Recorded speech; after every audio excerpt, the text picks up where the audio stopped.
as many copies may be required.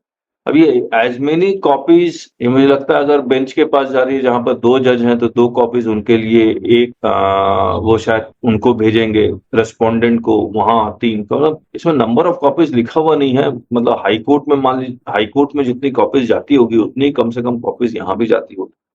Endorsement and verification, translation of documents, endorsement and scrutiny of petition और appeal और document. Endorsement का मतलब कि signature है basically, तो हर एक पेज पे साइन होगा, लास्ट में साइन होगा, स्टाम्प पे रबर स्टाम्प के साथ साइन होगा।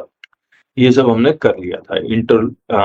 इंटरलॉकेटरी application, production of authorization for and behalf of an applicant और रेस्पोंडेंट और पार्टी। और हम लोग यहाँ आते हैं रिजेक्शन और amendment of form of appeal. The registrar may in its discretion on sufficient cause being shown accept a form of appeal which is not accompanied by documents referred to in Rule 21 or in any other way defective. Rule 21 क्या, एक बार देख लें। Documents required to accompany form of appeal: certified copy of the order appealed against and certified copy of the order passed along with relevant documents including relied upon documents. तो मैं यहाँ लिख देता हूँ certified copy of OIA order in original होगा, order in appeal, relevant documents and RUD relied on documents. और is it any other way defective. अब defective मतलब सिग्नेचर नहीं है, एंडोर्समेंट नहीं है, हर पेज में रबर स्टाम्प के साथ नहीं है, तो these may might be treated as defective and in such cases may require the appellant to file such documents